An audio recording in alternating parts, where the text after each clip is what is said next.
Justice Sabharwal नहीं होते तो कभी जज ही नहीं बनते चंद्रचूड़। रिटायरमेंट पर खुद बताया वो किस्सा। Chief justice of India D Y Chandrachud retire हो गए हैं। 8 नवंबर को उनका लास्ट वर्किंग डे था। इस दौरान उनके लिए खास फेयरवेल कार्यक्रम रखा गया, जिसमें उनके 25 साल लंबे जुडिशियली करियर का जिक्र किया गया। उनके जज के तौर पर सुनाए शानदार फैसलों और न्यायिक सुधारों को याद किया गया। लेकिन क्या आपको पता है, डीवाईसी के नाम से मशहूर जस्टिस चंद्रचूड़ का यह शानदार सफर शायद शुरू ही नहीं होता अगर बॉम्बे हाई कोर्ट के तत्कालीन चीफ जस्टिस वाई.के. सब्रवाल ने उन्हें हाई कोर्ट जज के रूप में नियुक्ति को लेकर अपनी सहमति वापस लेने से नहीं रोके होते। जानिए क्यों नाराज हो गए डीवाईसी। हुआ ये कि जज के तौर पर अपने नाम की सिफारिश में सुप्रीम कोर्ट में कॉलेजियम से की जा रही देरी को लेकर सीनियर वकील डीवाई चंद्रचूड़ बेहद नाराज हो गए। उन्होंने तत्कालीन चीफ जस्टिस सब्रवाल के चैम्बर में जाकर कह दिया था कि वह अपना नाम वापस लेना चाहते हैं। जस्टिस सब्रवाल जो आगे चलकर खुद सीजीआई बने,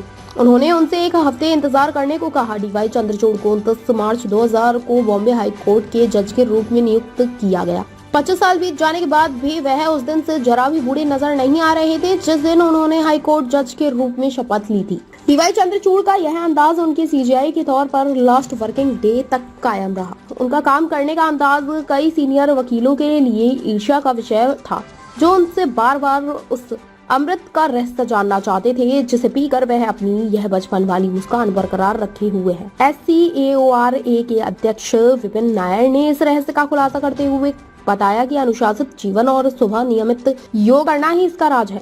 रिटायरमेंट पर क्या बोले सीजीआई चंद्रचूड़। अपनी पत्नी, बेटियों और कोर्ट रूम में मौजूद वकीलों के सामने सीजीआई चंद्रचूड़ ने कहा, यह 25 साल उनके लिए सीखने का सफर रहा है, खासकर सुप्रीम कोर्ट में बिताया समय। उन्होंने कहा कि हम तीर्थयात्री या प्रवासी पंछी हैं, जज आते हैं और चले जाते हैं, मेरे जाने से कोई फर्क नहीं पड़ेगा। मैं कोर्ट को जस्टिस खन्ना के योग्य हाथों में छोड़ रहा हूँ। नवनियुक्त सीजीआई संजीव खन्ना ने कहा कि उनके लिए जस्टिस चंद्रचूड़ के समक्ष खरा उतरना मुश्किल होगा।